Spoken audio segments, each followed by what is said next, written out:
आज की एपिसोड की मेहमान हैं आफ्टर स्कूल बाय पवलीन की संस्थापक एवं शिक्षिका पवलीन कौर।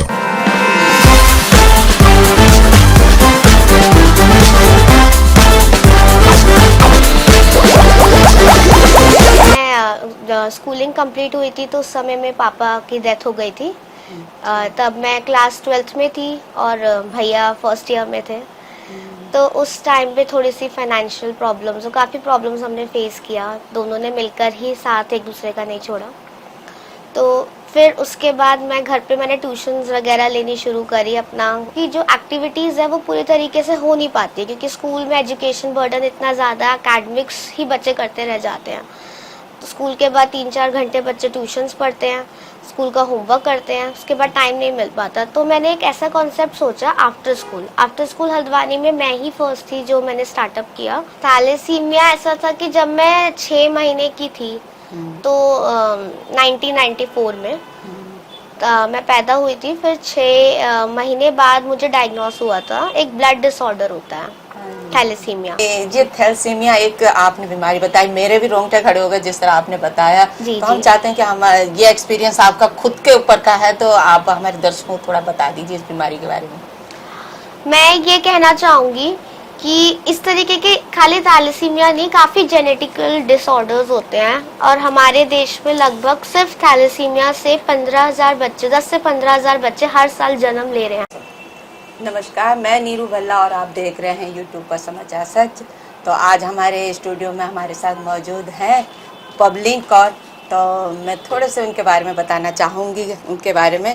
संघर्ष भरे इन रास्तों की कहानियाँ, चलो बढ़ते रहें हमेशा आगे कदम बढ़ाकर। जीवन का रंग है संघर्ष की महक, सपनों के पन्नों को जगाकर अपनी कहानी लिखा करो। इसी तरह कुछ शब्द हैं पवलीन कौर जी के। तो चलिए हम पहले उन्हीं से मुलाकात करते हैं। तो नमस्कार पवलीन, आपका हमारे स्टूडियो में बहुत बहुत स्वागत है। समाचार सच की ओर से आपका एक बार फिर स्वागत है। धन्यवाद। तो पवलीन, थोड़ा सा हम जानना चाहेंगे आपके बारे में और थोड़ा फैमिली और एजुकेशन के बारे में। जी, मेरा नाम पवलीन कौर है और मैं हल्द्वानी से ही हूँ। एजुकेशन मेरी हल्द्वानी से ही हुई है। मेरे परिवार में मेरी माताजी हैं, मम्मी हैं, भाई हैं और भाभी हैं। और मैंने स्कूलिंग यहीं से करी है, कॉलेज भी यहीं से किया है। जब मैं स्कूलिंग कंप्लीट हुई थी तो उस समय में पापा की डेथ हो गई थी। तब मैं क्लास 12th में थी और भैया फर्स्ट ईयर में थे। तो उस टाइम पे थोड़ी सी फाइनेंशियल प्रॉब्लम्स और काफ़ी प्रॉब्लम्स हमने फेस किया। दोनों ने मिलकर ही साथ एक दूसरे का नहीं छोड़ा। तो फिर उसके बाद मैं घर पे मैंने ट्यूशन्स वगैरह लेनी शुरू करी अपना एजुकेशन पूरा करने के लिए। ट्यूशन्स के साथ साथ पढ़ाई भी करी, बीएड किया, चाइल्ड साइकोलॉजी किया। फिर जब मैं 18 साल की थी, लगभग 2 साल तक मैंने घर पर ही बच्चों को पढ़ाया, होम क्लासेस दी। तो उस तरीके से अपना खर्चा निकालते थे। उसके बाद मैंने बैंक में जॉब किया साथ साथ ही। फिर बैंक में मैं कुछ ही दिन गई, फिर मुझे लगा नहीं कि मैं कुछ कर पाऊँगी उससे। फिर बच्चों को पढ़ाते पढ़ाते मेरे मन में ऐसा आया कि बच्चों की जो एक्टिविटीज़ है वो पूरी तरीके से हो नहीं पाती क्योंकि स्कूल में एजुकेशन बर्डन इतना ज़्यादा, एकेडमिक्स ही बच्चे करते रह जाते हैं। तो स्कूल के बाद 3-4 घंटे बच्चे ट्यूशन्स पढ़ते हैं, स्कूल का होमवर्क करते हैं, उसके बाद टाइम नहीं मिल पाता। तो मैंने एक ऐसा कॉन्सेप्ट सोचा आफ्टर स्कूल हल्द्वानी में मैं ही फर्स्ट थी जो मैंने स्टार्टअप किया 2015 में। तो लगभग उसको 10 साल पूरे होने को आ गए हैं। आफ्टर स्कूल ऐसा कॉन्सेप्ट है जिसमें बच्चे स्कूल के बाद हमारे पास आ जाते हैं। वर्किंग, नॉन वर्किंग पेरेंट्स सब हमारे पेरेंट्स के बच्चे हमारे वहाँ रहते हैं। तो स्कूल के मैं रोकना चाहूँगी आपको। हाँ जी। तो जैसा आपने बताया कि आफ्टर स्कूल एक आपने शिक्षा के लिए एक बच्चों के कॉन्सेप्ट एक बनाया। तो अब आपने बता दिया कि हमें एक जरूरत थी, नीडी थे ये। जी। तो ये नाम देना कुछ खास, एक आपने ये भी बताया कि फादर के जाने के बाद आपकी जिंदगी रुक गई फाइनेंस तौर से।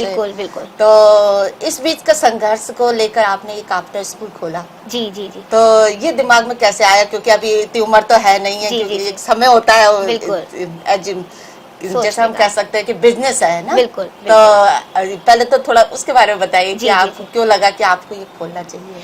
असल में मैं बच्चों को पढ़ाती थी, ट्यूशन्स तो मैं लेती ही थी। तो उस टाइम पे मुझे लगता था कि ये छोटे छोटे बच्चे हैं और उनकी जिंदगी सिर्फ पढ़ाई तक ही सीमित रह गई है। तो ऐसा कुछ होना चाहिए कि जिसमें बच्चे खेले भी, एक्टिविटीज भी करें, अपना इंटरेस्ट डेवलप भी करें। पेरेंट्स को ऐसा रहता था कि मार्क्स अच्छे आने चाहिए, मार्क्स अच्छे आने चाहिए, बट उस बीच में कहीं ना कहीं बच्चों का इंटरेस्ट जो है दबता जा रहा था। तो मेरे ही खुद के स्टूडेंट्स थे, काफ़ी बच्चों को मैं पढ़ाती थी, तो उनके लिए ही बच्चे मेरे बच्चे जैसे हो गए थे। तो उनके लिए ही मैंने स्टार्टअप किया। उस टाइम पे बच्चे सिर्फ 4-5 थे जब मैंने आफ्टर स्कूल स्टार्ट किया। तो तब 2 ही कमरों का वो स्कूल था बस। बच्चे आते थे स्कूल के बाद, काफ़ी एंजॉय करते थे, पढ़ाई भी पूरी करते थे, डांस क्लासेस लेते थे, म्यूज़िक क्लासेस लेते थे, इंस्ट्रूमेंट सीखते थे अलग अलग, पेंटिंग, आर्ट एंड क्राफ्ट। तो उनकी हॉबीज़ डेवलप होती थी। तो ये कॉन्सेप्ट पेरेंट्स को काफ़ी पसंद आया। तो काफ़ी लोगों ने अप्रेस करा। फिर 2 साल तक वो चला, हल्द्वानी का काफ़ी सपोर्ट मिला, और ये फर्स्ट कॉन्सेप्ट मेरा ही था जो मैंने स्टार्ट किया। हल्द्वानी में कुछ नया इस तरीके का आया।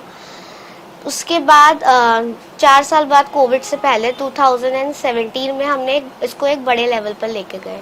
तो काफ़ी बड़ा सेंटर हमने खोला, क्लासेस अलग अलग थी, जूनियर सेक्शन के साथ साथ हमने सीनियर सेक्शन की भी क्लासेस स्टार्ट करी।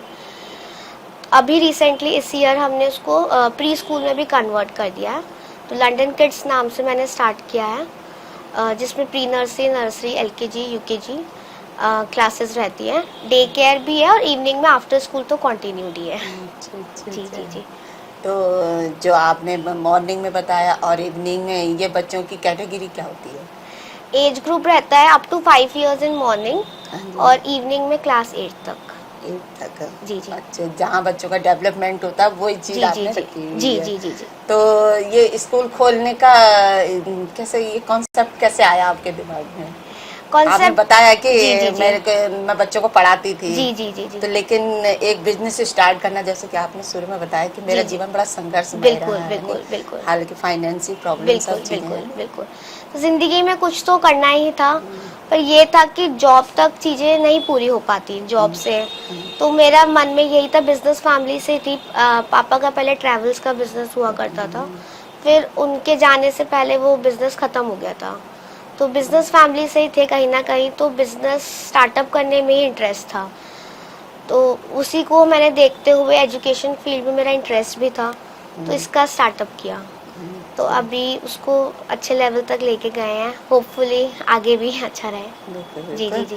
तो इस समय कितने बच्चे हैं आपके पास? अभी सुबह से रात तक हमारे पास 40 की स्ट्रेंथ है। तो जो स्टार्टअप करा आपने, क्या बिल्डिंग ले रखी है? अभी वो रेंटेड ही है। जब हमने स्टार्ट किया था तो मैंने एक कमेटी एक तरीके से डाली थी, तो उसको मैंने ट्यूशन्स के पैसों से ही जोड़ जोड़ के पैसे, तो मैंने 1.5 लाख का अप्रॉक्स इन्वेस्टमेंट किया था 2-3 साल में पैसे जोड़ के। तो उस समय भी हमारे पास पैसे हुआ नहीं करते थे, तो फिर धीरे धीरे करके खुद ही कमा के उसको 8 साल हो गए, 8 से 10 साल होने को आ गए, तो उसको फिर अच्छे लेवल पर लेके गए। मैं आपके शब्द पढ़ रही थी, पब्लिक की कहानी सिर्फ पेशेवर सफलता की नहीं है बल्कि व्यक्तिगत विजय की भी है। जी जी। थैलेसीमिया के साथ जन्मी वह जीवन की सामना असाधारण आत्मा के साथ करती। कुछ इन शब्दों के बारे में बताइए। थैलेसीमिया ऐसा था कि जब मैं 6 महीने की थी, तो 1994 में मैं पैदा हुई थी। फिर 6 महीने बाद मुझे डायग्नोस हुआ था, एक ब्लड डिसऑर्डर होता है थैलेसीमिया, तो वो डायग्नोस हुआ था। तो हल्द्वानी में इतना उस टाइम पे सुविधाएं नहीं हुआ करती थी, ट्रेन्स भी नहीं चलती थी, तो हमारे पास गाड़ी भी नहीं हुआ करती थी। तो बस से मेरे पिताजी मुझे लेके गए दिल्ली। तो उस समय में मेरा शरीर एकदम पीला हो गया था, तो वहाँ जाके फिर डायग्नोस हुआ था कि मुझे थैलेसीमिया एक ब्लड के डिसऑर्डर है। तो उसमें ये था कि हर महीने ब्लड ट्रांसफ्यूजन होता है। तो फिर वहीं से शुरू हुआ एक वॉरियर की ज़िंदगी। तो उस समय फिर हर महीने वही चलता था। फिर 4 साल की मैं जब हुई, तब मुझे स्कूल डाला गया, पढ़ाई करी, बट ये है कि इसने मुझे आगे बढ़ने से नहीं रोका है। अगर हम मन में ठान लें तो कुछ भी कर सकते हैं। तो साथ में फैमिली का भी काफ़ी सपोर्ट रहा, उन्होंने मुझे कभी ऐसा फील नहीं होने दिया कि मुझे कुछ परेशानी है, कुछ प्रॉब्लम है। मुझे किसी भी चीज़ में नहीं रोका। पढ़ाई पूरी करी, स्कूल में भी कभी किसी भी जैसे एक्टिविटीज़ होती है, कॉम्पिटिशन्स होते हैं, कभी भी मुझे मतलब ऐसा फील नहीं कराया कि तुम नहीं कर सकते हो, तुम नहीं करोगे। तो हमेशा ये बोला कि सब कुछ कर सकते हो। स्कूल ट्रिप्स होते थे, ट्रैकिंग्स होती थी, तो मुझे हर जगह भेजा। स्पोर्ट्स इवेंट्स थे, वो भी मैं करती थी, सब चीज़ें करती थी। तो किसी चीज़ से कभी ऐसा मुझे खुद से फील नहीं होने दिया कि मुझे कोई परेशानी है। तो मेंटली काफ़ी स्ट्रांग बनाया पेरेंट्स ने। तो अब स्वास्थ्य सही है आपका? नहीं, वो अभी तक कंटिन्यूड है।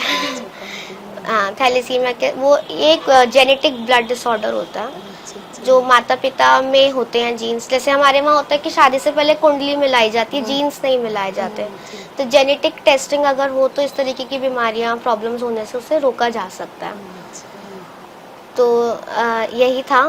तो अभी तक वो तो ट्रीटमेंट तो चलता ही है, बट यही है कि हेल्थ के साथ साथ फैमिली, करियर, सब चीज़ें मैनेज करते तो हैं। इस हेल्थ ने आपका जो संघर्ष और जो आगे बढ़ने की जो जोश था वो बिल्कुल रोका नहीं? जी जी, बिल्कुल नहीं। तो मेरे ख्याल से इस समय आप 28-29 साल के हो। हाँ जी, हाँ जी, तो 28-29 साल की एज में पबलिन एक युवाओं के लिए एक क्या कह सकते प्रेरणा स्रोत है। तो हम पबलिन से चाहेंगे कि उन युवाओं के लिए भी एक आप संदेश दें कि जो इस क्षेत्र में आगे आए और ना कि एक स्वास्थ्य को लेकर भी, जैसे पबलिन ने बताया कि मेरे स्वास्थ्य मेरी यात्रा में कोई बाधा नहीं थी। बिल्कुल बिल्कुल, मैं यही कहूँगी कि मैदान में अगर आप हार जाओगे तो फिर भी जीत सकते हो। अगर मन से हार जाओगे तो फिर नहीं जीत सकते। अपने आप को मन से स्ट्रांग बनाओ, मेंटली स्ट्रांग बनाओ। अगर आप मन से स्ट्रांग हो तो आप कुछ भी कर सकते हो। जिंदगी में कोई भी रुकावट नहीं आएगी। बहुत बढ़िया। ये जो मिनी कह सकती हूँ मैं आपको। हाँ हाँ, बिल्कुल। आफ्टर स्कूल बाय पब्लिक, जी जी ये जो स्कूल आपने खोला हुआ है, आपने बोला है कि एक मॉर्निंग और एक इवनिंग की आपकी शिफ्ट चलती है। बिल्कुल। इसमें एज ग्रुप भी आपने बता दिया है कि ये जी, जी, रहता है। जी। तो जो आपका मॉर्निंग वाला है, जो आपने कहा बिल्कुल छोटे बच्चे हैं, बिल्कुल। यूकेजी तक वाले हैं, इसमें एक तो ये आपका मान्यता प्राप्त है? जी जी, फ्रेंचाइजी बेस्ड है, लंदन किड्स नाम से है। अच्छा अच्छा। तो इसमें जो बच्चे हैं, इस समय कितने बच्चे हैं आपके इसमें? मॉर्निंग में अभी हमने इसी साल स्टार्ट किया और इसी मंथ ही स्टार्ट किया एक्चुअली। अच्छा, तो अभी हमारे पास 17-18 स्टूडेंट्स हैं। 17-18 है। जी जी। तो इसमें स्टार्ट मेरे ख्याल 3 साल से स्टार्ट हो जाते हैं बच्चे आना? नहीं, हमारे पास 1+ एज ग्रुप के भी बच्चे आते अरे हैं। बाप जी रे। जी जी। तो फिर वो हो गया, क्या कह सकते हैं हम लोग, प्ले टाइप का हो गया। जी जी, प्ले स्कूलिंग भी है, नर्सरी है, LKG और UKG तक है। तो ये जो इतना छोटा बच्चा है, क्या इनके मदर फादर क्या वर्किंग वाले होते हैं? नहीं, ऐसा नहीं। आजकल पेरेंट्स काफी जागरूक है अपने बच्चों को लेके, तो घर पे ही रहते हैं। और आजकल मोस्टली सबके पास सिंगल चाइल्ड होता है। बिल्कुल, बिल्कुल। आसपास भी इतना नहीं होता है कि किसी के घर। हमारे टाइम पे तो हम एक दूसरे के घर जाते थे, तो नहीं जाते। तो बच्चों की सोशल डेवलपमेंट के लिए बच्चों को बच्चों के बीच में छोड़ना बहुत जरूरी है। तो वरना वो नेचर डेवलप हो जाता है अकेले रहने का। कि सिंगल चाइल्ड है, घर पे अकेले रह रहे, तो आप अचानक से जब बच्चा 3 साल का होगा और उसको भीड़ में भेजोगे आप बच्चों के बीच में, तो वो एडजस्ट नहीं हो पाएगा। वो उसके मन में डर बैठा रहेगा कि मैं कहाँ आ गया नई दुनिया में। तो ये बहुत ज़रूरी है 1 साल की उम्र से ही बच्चों को बच्चों के बीच में छोड़ना, बच्चों के बीच में लेके जाना, ताकि उनका सोशल डेवलपमेंट हो पाए। हालांकि 1 साल के बच्चों को मेरे को लगता है बैठ ही पाते हैं, चलना तो जी, जी। कोई चल जाते हैं, तो जी, कोई जी, नहीं चल। जी, जी, तो जी। ऐसे भी हैं। कुछ बच्चे मोस्टली हमारे पास ऐसे ही बच्चे आते हैं जो चल तो पा रहे हैं, और हम लोग motor skills activities, brain development, brain gym activities इस पे फोकस करते हैं। ताकि एकेडमिक्स तो बहुत बाद में आता है। बच्चा जब 4 साल का हो जाता है तो पढ़ाई हम लिखना प्रॉपर स्टार्ट होता है। उससे पहले motor skills, Montessori activities, brain gym activities, बच्चों की सोशल डेवलपमेंट, उस पर हम फोकस करते हैं। तो इसके लिए आपने स्टाफ भी रखा होगा? जी, स्टाफ भी है। हर एक्टिविटी की सेपरेट टीचर है। कितने का स्टाफ है आपका? हमारे पास अभी 7 लोगों का स्टाफ रहता 7 है, लोगों सुबह का। से लेके शाम तक के में। म्यूजिक टीचर अलग है, डांस टीचर अलग है। जी। तो ये जो छोटे छोटे बच्चे थे, इससे इरिटेट नहीं होते बिल्कुल भी? नहीं नहीं, बिल्कुल बिल्कुल नहीं। नहीं। वो तो समय मेरा सबसे बेस्ट टाइम होता है पूरे दिन का। अच्छा अच्छा। जी। क्योंकि बच्चों को एक तो घर में पेरेंट्स की तो मजबूरी है ना, जी, जी, जी। लेकिन जो दूसरा करेगा तो उसके लिए तो एकदम नई चीज हो जाती है कि इरिटेट हो नहीं, जाना। मेरी ये हॉबी है एक तरीके से, आप कह सकते हो। मुझे अच्छा। बच्चों के साथ रहना, बच्चों के बीच में रहना, उनको बहुत प्यार से हम लोग हैंडल करते हैं, तो बहुत अच्छा रहता है। तो आपने फिर अभी इसी साल से शुरू करा है, लेकिन लगता है कि मतलब बच्चे डेवलप हो रहे हैं। जी, छोटे बच्चों को मैंने वैसे तो पहले भी पढ़ाया है, अच्छा। फ्रेंचाइजी बेस्ड प्रॉपर मान्यता प्राप्त इस साल से हमने स्टार्ट किया बच्चों का यूकेजी तक, क्योंकि मेरा इंटरेस्ट भी छोटे बच्चों में ही ज़्यादा रहता है। तो 5 साल तक के बच्चे ऐसे रहते हैं, उनका फाउंडेशन ईयर होता है ये। 5 साल तक बच्चे का पूरा ब्रेन डेवलपमेंट हो चुका होता है। तो काफ़ी पेरेंट्स ऐसे आते थे जो 5 इयर्स के बाद बच्चे आ रहे हैं, और उनको सिखाना हमारे लिए बहुत मुश्किल हो जाता था। तो इस तरीके से बच्चे 1 साल से लेके 5 साल तक की एज ग्रुप में हमारे पास रहेंगे, तो हम उनका प्रॉपर अच्छे तरीके से फाउंडेशन ईयर्स उनके डेवलपमेंट में पूरे हेल्प कर सकते हैं। टाइमिंग क्या रहती है? टाइमिंग हमारा मॉर्निंग 10 to 1:30 रहता है, और इवनिंग 4 to 7 रहता है।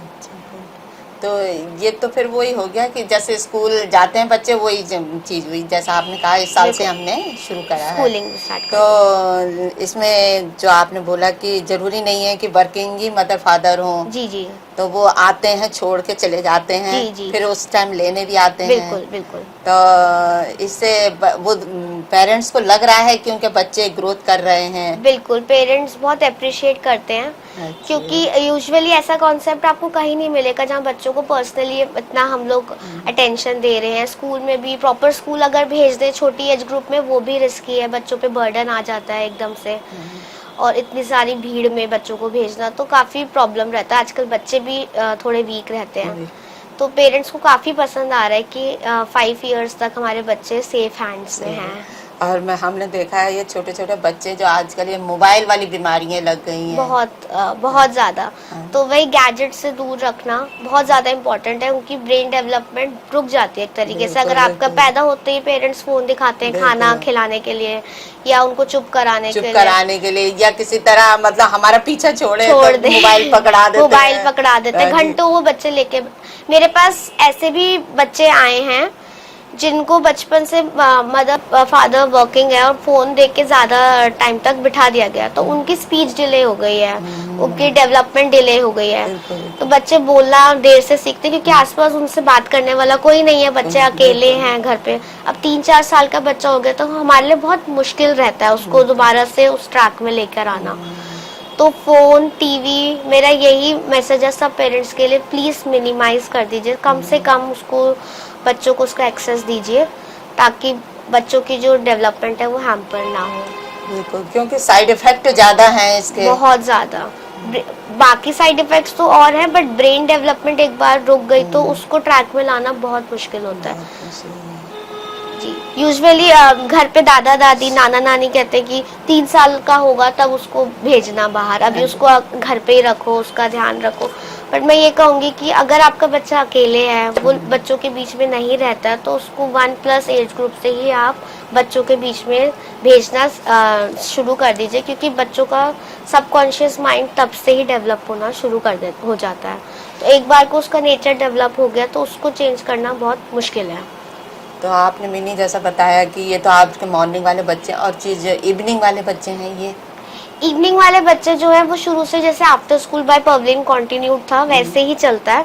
तो उसमें भी हमारे पास थोड़ी बड़ी एज ग्रुप के बच्चे भी आते हैं, तो उनके जैसे डांस क्लासेस हो गई, म्यूजिक क्लासेस हो गई, instruments learning, modern music, western music, Bollywood music, सारी चीजें हम सिखाते हैं। एंजॉय करते हैं। जी, हॉबी क्लासेस हैं, पेंटिंग है, आर्ट एंड क्राफ्ट है, तो पढ़ाई भी होती है। 1.5 घंटा बच्चे अपनी पढ़ाई करते हैं, फिर वो बहुत एक्साइटेड रहते हैं कि इसके बाद हमारी एक्टिविटीज होंगी। फिर उनकी एक्टिविटीज रहती है, गेम्स रहते हैं, ब्रेन एक्टिविटीज रहती है, तो बच्चे जाने का नाम नहीं लेते। उनको लगता है कि हम यहीं रहे, यही हमारा घर, एक तरीके से उनका दूसरा घर बन गया। दूसरा घर बन गया। तो हमने सुना है कि मिनी कि आप बड़े लोगों को भी पढ़ाते हो।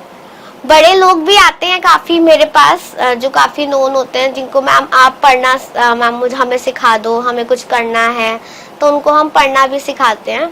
और कोई ऐसे भी आते हैं जो अफोर्ड नहीं कर सकते हैं, या कोई आना चाहते हैं मेरे पास, वो उनको हम फ्री ऑफ कॉस्ट भी पढ़ाते हैं। कोई ऐसे यादगार वाले लोग? काफी अब आई थी, एक लेडी भी आई थी, उनको जॉब करनी थी, तो उनको पढ़ना नहीं आता था, बट बिलिंग डिपार्टमेंट में थी, तो उनको भी आजकल मैं पढ़ना सिखा रही हूँ। अच्छा, जी, जी, बिलिंग डिपार्टमेंट पे, और सबसे बड़ी रिस्पॉन्सिबिलिटी वाले रिस्पॉन्सिबिलिटी थी, उनको टारगेट दिया गया था कि उनको 2 से 3 महीने में पूरा प्रॉपर लिखना पढ़ना सिखाना है। तो ऐसा नहीं है, पढ़ने की कोई उम्र नहीं है, आप जब चाहे उसको शुरुआत लेकिन कर ना सकते ऐसा होता है, हैं। जैसे आपने कहा ना, 1 साल के बच्चे को डेवलप करना बहुत आसान है, लेकिन एक बड़े को करना बड़ा मुश्किल होता है ना। बच्चे में, जैसे बच्चे बड़े लोगों को तो कभी भी हम लिखना पढ़ना तो कभी भी सीख सकते हैं, उसमें कोई प्रॉब्लम नहीं। अगर डेवलपमेंट डिले हो गया ना, तो उसका प्रॉब्लम हाँ जो है वहाँ पे खड़ी हो जाती है पेरेंट्स के लिए भी, कि ब्रेन डेवलप ही नहीं हो पा रहा है, बच्चा बोल नहीं पा रहा है, बच्चा रिएक्ट नहीं कर रहा है, इंटरेक्ट नहीं कर रहा है, तो उस चीज में बहुत प्रॉब्लम आती बड़ों को है। भी होता है? बड़ों को नहीं, ऐसा नहीं है। अच्छा, नहीं, तो वो लेडी कर रही हैं, आपको लग अच्छा रहा कर है? रही हैं, अच्छा कर रही हैं, अच्छा, हाँ। अच्छा, अच्छा। कर लेंगी, 2 महीने में प्रॉपर पढ़ना लिखना सीख जाएंगी। अच्छा, तो क्या कहते हैं, कोई आपका मिनी ऐसा कोई यादगार पल होगा? बच्चों के साथ हर दिन ही यादगार रहता है मेरा एक तरीके से। उस समय में ऐसा होता है कि हम सारी टेंशन्स भूल जाते हैं, बच्चों के बीच में सारी अपनी प्रॉब्लम्स भूल जाते हैं। बच्चों के साथ रहना तो एक तरीके से एक थेरेपी है। हमें बच्चों से इरिटेट नहीं होना है, उनके संग आप प्यार से डील करो, वो भी आपको प्यार देंगे।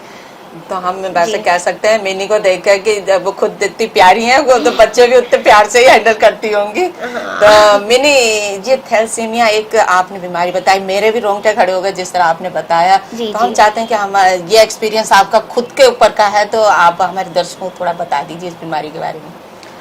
मैं ये कहना चाहूंगी कि इस तरीके के खाली थैलेसीमिया नहीं, काफी जेनेटिकल डिसऑर्डर्स होते हैं, और हमारे देश में लगभग सिर्फ थैलेसीमिया से 15,000 बच्चे, 10 से 15,000 बच्चे हर साल जन्म ले रहे हैं। इंडिया एक वर्ल्ड कैपिटल बन चुका है थैलेसीमिया का, सबसे ज्यादा पेशेंट्स इस बीमारी के जन्म ले रहे हैं हमारे देश में, और उससे रिलेटेड कोई जागरूकता नहीं है। ये और भी जेनेटिकल डिसऑर्डर्स है, तो कोई अवेयरनेस नहीं है। जिस तरीके से हम शादी से पहले कुंडली मिलाते हैं, उस तरीके से जेनेटिकल टेस्टिंग्स भी कंपलसरी हो जानी चाहिए। सबको शादी से पहले अपनी जेनेटिकल टेस्टिंग्स करानी चाहिए कि आने वाले बच्चे में कोई परेशानी ना हो। और थैलेसीमिया एक डिसऑर्डर है, ब्लड डिसऑर्डर है, जिसमें हर मंथ ब्लड ट्रांसफ्यूजन करवाना पड़ता है। तो उसका कोई परमानेंट क्योर नहीं है। BMT बोन मैरो ट्रांसप्लांट ही है, वो भी अंडर 10 इयर्स एज ग्रुप में होता है। वो भी काफ़ी लोगों का जिनको प्रॉपर मैच डोनर नहीं मिल पाता, तो नहीं हो पाता इतना। तो इस चीज़ से आपका बच्चा आगे जाके सफ़र करे, तो उससे बेटर है पहले ही टेस्टिंग्स करवा लीजिए। और अवेयरनेस प्रोग्राम्स होने चाहिए, जिससे बच्चों में जो युवा हैं मेनली, उनको अलर्ट जागरूक करना चाहिए, अवेयर करना चाहिए इस बीमारी के लिए, ताकि वो टेस्ट्स करवा लें अपने कि उनके जीन्स में कोई ऐसा ट्रेट तो नहीं है। तो मैं यही कहना चाहूँगी। बाकी अगर ज़िंदगी में कुछ भी परेशानियाँ हैं, उससे हारना नहीं है, उसको रोकने नहीं देना अपने आप को आगे बढ़ने से। आप चाहो तो कुछ भी कर सकते हो। बाकी परिवार का साथ होना भी बहुत ज़रूरी है। मेरे पेरेंट्स ने मुझे बहुत सपोर्ट किया, बहुत फैमिली का पूरा सपोर्ट रहा, मुझे किसी चीज़ की कभी कोई रोक टोक नहीं रही। तो अगर कुछ भी आप नॉर्मल बच्चे भी और वैसे भी बच्चों को कभी भी किसी भी चीज़ ज़्यादा रोक टोक करेंगे तो बच्चे आगे नहीं बढ़ पाएंगे।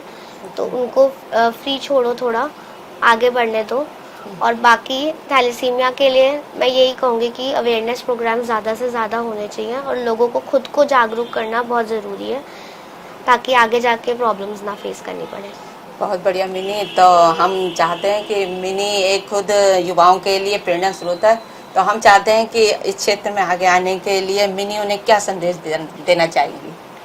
मैं यही संदेश दूंगी, जैसे एजुकेशन फील्ड में आजकल लोग काफ़ी कम आ रहे हैं, आगे बढ़ रहे हैं, तो ऐसा नहीं है। आप बहुत सारे स्ट्रीम्स हैं, बहुत सारे आइडियाज़ हैं जो आगे हम ला सकते हैं हमारी सिटी में भी और आगे कंट्री। मैं यही बोलूँगी कि एजुकेशन फील्ड में भी बहुत ज़्यादा अपॉर्चुनिटीज़ हैं, ऐसा नहीं है। और एक टीचर ही है जो बाकी प्रोफेशंस क्रिएट करती है। तो टीचिंग मुझे तो बहुत पसंद है। बाकी मैं और लोगों को भी, बाकी और यूथ को भी ये बोलूँगी कि इस फील्ड में आप बहुत कुछ कर सकते हो।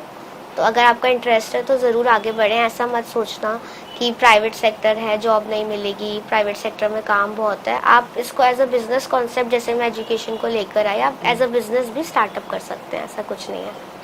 बहुत बहुत धन्यवाद मिनी। तो देखा आपने, आज का हमारा इंटरव्यू बहुत ही इंटरेस्टिंग था। तो इसी तरह हमारे साथ आगे जुड़ने के लिए एक बार फिर हमारे समाचार चैनल को सब्सक्राइब कीजिए और लाइक कीजिए, और आगे भी हमारे साथ इसी तरह हमारी मेहमानों के साथ जुड़े रहें। धन्यवाद।